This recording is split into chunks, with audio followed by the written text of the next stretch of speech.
What's the most out-of-touch thing you've heard someone say? I have an 18-year-old nephew who only just got his first job working part-time as a dishwasher. Immediately upon getting that job, his grandparents, who inherited their wealth from his great-grandmother, said they were kicking him out of the house.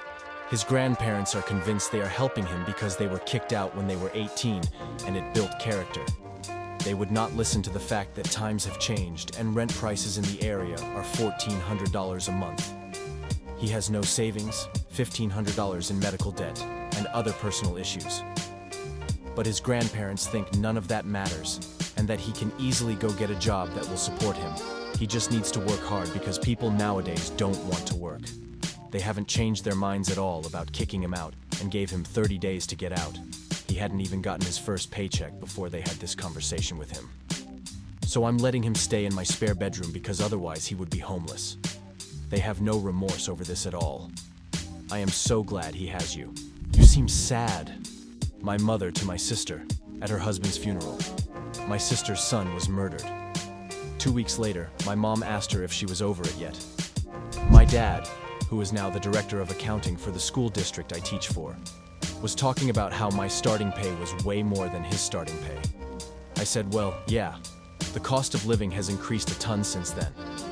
This straight up said, no, it hasn't. He started working there in 1992.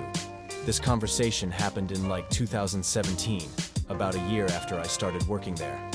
Again, he is the director of accounting. Offer to buy his house from him based on what it was worth in 1992, see if he changes his mind.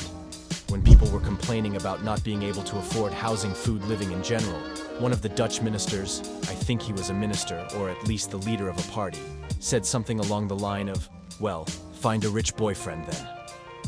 Ah, yes, that will solve the crisis. Australia's ex-prime minister said that if we can't afford to rent, just buy a house. With a hefty storm approaching England, a politician advised those in its path that they should maybe leave and go to their second or third homes to be safe. Something like, give a rich person $500 and they will invest into $1,000. Give it to a poor person and they will spend it in a week. Yeah, exactly. Give it to someone whose needs are met and they can save. Give it to someone who needs to eat, pay rent, etc. They will spend it to survive. There's a concept in economics called the law of diminishing marginal utility. The more you have of a thing, income in this case, the less useful each additional unit of that thing becomes. In other words, if you're handing out money, it will do the most good if you give it to the poorest people. Do not mention this concept around rich people, especially in a political context, because they can afford to spend more time arguing about it due to the law of diminishing marginal utility. I went to an Ivy League college with lots of children of extraordinarily wealthy families. When discussing inequality and its effects on housing, my professor briefly mentioned how mortgages are out of reach of a growing number of Americans. The girl next to me stopped the class, and with a confused face asked the professor why people don't just buy their homes in cash outright because surely the interest means it will cost them more over time. The professor was dumbfounded. I found out later that she is the heiress to a major luxury brand that you have all heard of. I wouldn't call toaster strudels a luxury brand, but otherwise that story was so fetch. My mom bought me a book called Baby Steps to Become a Millionaire. The first few steps are just pay off your house with cash, pay off your vehicles, pay off your debt, pay off your children's educations. Then, after you've done all of that, start investing 50% of your monthly income every month into a high-yield stock, with growth of at least 10% annually.